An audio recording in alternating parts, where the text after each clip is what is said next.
ప్రస్తుతం అందరి నోటా వినిపిస్తున్న పేరు కాక్రోచ్ జనతా పార్టీ.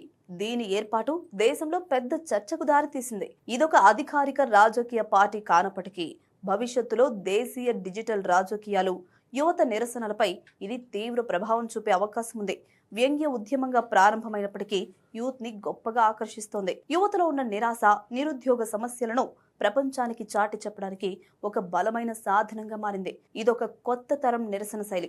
డిజిటల్ రాజకీయాల్లో దీన్ని ఒక విప్లవం అని చెప్పొచ్చు. సుప్రీంకోర్టు ప్రధాన న్యాయమూర్తి జస్టిస్ సూర్యకాంత్ మే 15న ఒక కేసు విచారణలో నిరుద్యోగ యువతను, సోషల్ మీడియా యాక్టివిస్టులను బొద్దింకలు, పరాన్నజీవులతో పోల్చారు. ఆయన వ్యాఖ్యలపై నిరసనగా డిజిటల్ నిపుణుడు అభిజిత్ దీప్కే మే 16న కాక్రోచ్ జనతా పార్టీ అనే ఈ వ్యంగ్య రాజకీయ వేదికను ప్రారంభించారు. కేవలం 5 రోజుల్లోనే 3.5 లక్షల మంది ఇందులో సభ్యులుగా రిజిస్టర్ అయ్యారు. వారిలో తృణమూల్ కాంగ్రెస్ ఎంపీలు మహువా మొయిత్రా, కీర్తి ఆజాద్ వంటి వారు కూడా ఉండడం విశేషం. ఇక దీని అధికారిక ఇన్స్టాగ్రామ్ అకౌంట్ 1,28,00,000 మంది ఫాలోవర్లను సంపాదించింది. బీజేపీకి గల 8.7 మిలియన్ల ఫాలోవర్ల కంటే ఇది చాలా ఎక్కువ. యువత తమ అసంతృప్తిని వీధుల్లోకి వచ్చి ప్రదర్శించడమే కాకుండా మీమ్స్, సోషల్ మీడియా ట్రెండ్స్ ద్వారా వ్యవస్థలపై ఒత్తిడి తీసుకురావచ్చని ఇది నిరూపించింది. దీన్ని ప్రేరణగా భవిష్యత్తులో మరిన్ని ఇలాంటి ఆన్లైన్ ఉద్యమాలకు దారితీయొచ్చు. దేశంలో ఉన్న నిరుద్యోగ సమస్యను, విద్యావంతులైన యువత ఎదుర్కొంటున్న మానసిక ఆందోళనలను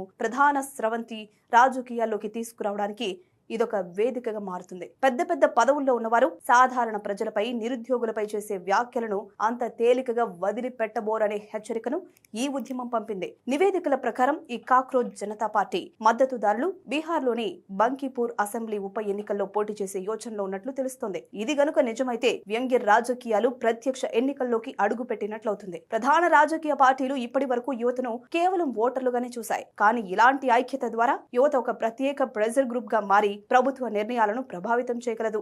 భవిష్యత్తులో సాంప్రదాయ రాజకీయ పార్టీలు యువత ఓట్లను సంపాదించాలంటే తమ పాత పద్ధతులను మార్చుకుని జెన్జీ శైలికి అనుగుణంగా మారాల్సి వస్తుంది. కాక్రోచ్ జనతా పార్టీ భవిష్యత్తులో పూర్తి స్థాయి రాజకీయ పార్టీగా మారుతుందా లేదా అనేది పక్కన పెడితే ఇది డిజిటల్ యుగంలో యువత యొక్క భావ ప్రకటన స్వేచ్ఛకు, రాజకీయ భాగస్వామ్యానికి ఒక సరికొత్త దిక్సూచిగా నిలుస్తుంది.